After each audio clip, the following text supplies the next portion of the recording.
Halo para penonton semuanya, kali ini aku mau lanjutin review film drama Korea The Yadang The Snatch yang kemarin sudah aku upload untuk part satunya ya.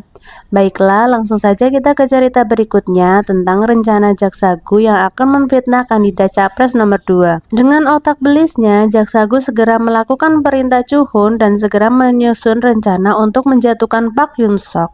Dia menemui seorang reporter untuk meliput kasus penyuapan abal-abal yang akan menjatuhkan Park Yun Sok. Jaksagu membuat skenario bahwa kandidat oposisinya itu telah menerima suap. Dengan beringkisnya, reporter yang disuruh Jaksagu berhasil memberitakan kasus penyuapan palsu kandidat nomor 2. Sujin kini menjadi pengedar kelas eceran demi bertahan hidup. Kang Soo dan Changrak mencari cara dan merekrutnya untuk ikut dalam misi balas dendam. Di lain sisi, terlihat Sang Jae frustasi karena harus mendapatkan Yeom Tae-soo agar sidang bandingnya bisa menang dan bisa sepenuhnya bebas dari tuntutan pengadilan. Saat-saat sedihnya, tiba-tiba muncul orang yang saja sangat ingin hancurkan juga. Orang yang secara tidak langsung membuatnya harus mengalami nasib buruk ini. Lee Kang-soo dengan rasa kepercayaan dirinya memberitahu Sang Jae bahwa mereka sebenarnya telah dijebak dan dijadikan tumbal oleh Jaksagu, Chuhun, dan Yeom Tae-soo. Dengan amarah yang memuncak, Sang Jae tidak tahan ingin menghancurkan Kang-soo dan tidak percaya lagi dengan kata-kata Kang-soo yang baginya sama liciknya dengan yang lainnya. Beruntungnya, Sujin muncul dan seketika Sang Jae dengan perasaan bersalahnya kepada Sujin, dia mulai tenang dan mau diajak kerjasama dalam misi menghancurkan semua musuh mereka. Lee Kang-soo segera menyusun strategi pemburuan target, dan target pertamanya adalah Yeom Tae-soo yang mencuri bukti rekaman kejadian pesta narkoba Chuhun di Hotel Laura Hill.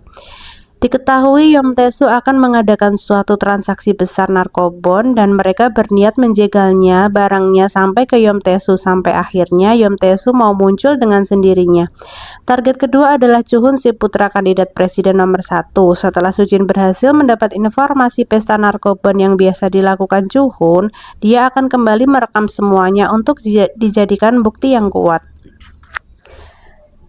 Pertama, mereka menemui mantan bandar narkoba wanita yang kita jumpai di awal-awal transaksi narkoba Yeom Tae-soo. Kini, mantan bandar yang bernama Haknam itu terlihat seperti sudah meninggalkan pekerjaan haramnya dan mencoba mencari uang halal dengan membuka kedai belut bakar.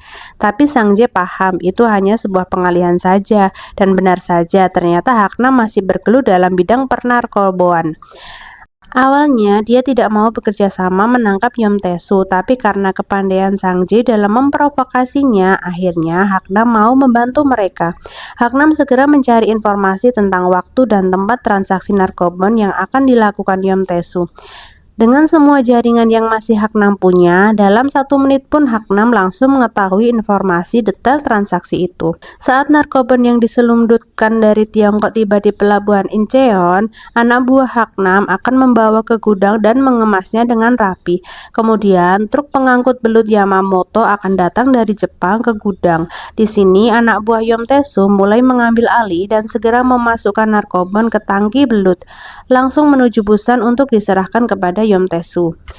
Perjalanan dari Incheon ke Busan hanya berhenti di suatu tempat yaitu warung sup ikan Yongsin karena sopir truk belut dari Jepang itu sangat suka sup ikan di situ. Mereka akan tiba dengan feri Jumat pagi. Sedangkan Sujin segera membuat kamera tersembunyi di tasnya dan mengikuti pesta narkoba Chuhun. Changrak juga akan ikut dalam misi itu karena diam-diam dia mulai suka pada Sujin. Setelah semua dirasa sudah siap, maka mereka semua saling menyemangati dan misi pun dimulai. Dengan informasi lengkap dan detail dari Haknam, akhirnya Sang Jae dan Kang-soo segera melakukan persiapan mengintai di seberang warung sup ikan Yongsin dan menyusun strategi. Kang-soo akan diam-diam masuk ke truk belut dan mengambil narkobannya, sedangkan Sang Jae yang akan berjaga di mobil dan memberitahu Kang-soo jika anak buah Yeom Tae-soo keluar warung dan mendekati truk. Kang Su segera menarik narkoban itu dan di luar dugaannya, ternyata narkoban itu dirantai besar dan Kang Su kesulitan melepaskannya.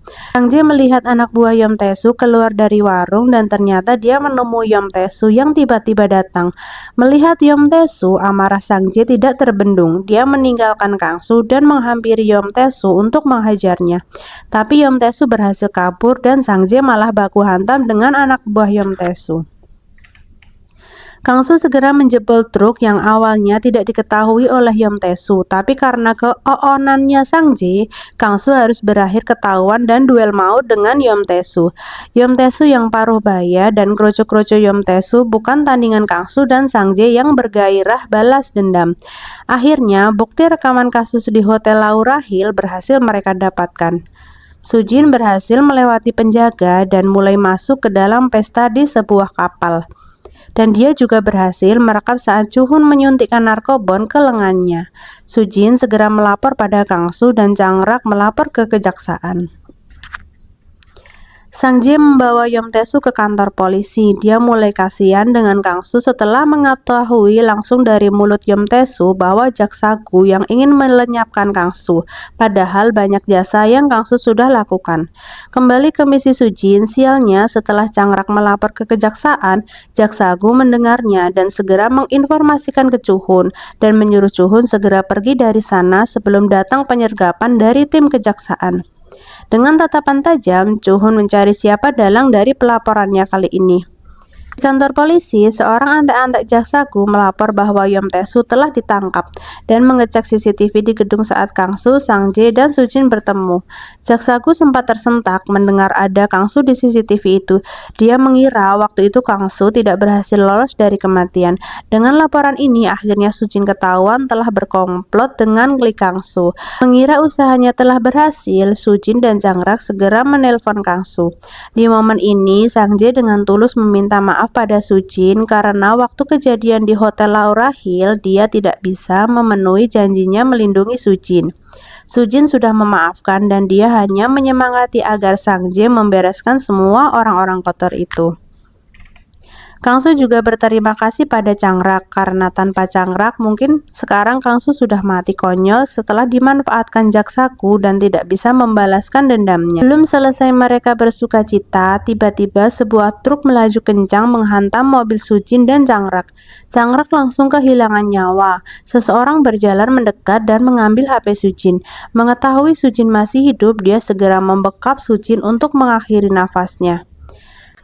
Kang Su dan Sang Jae yang khawatir karena tiba-tiba sambungan teleponnya putus, segera putar arah dan mereka melihat mobil Changrak sudah terbakar.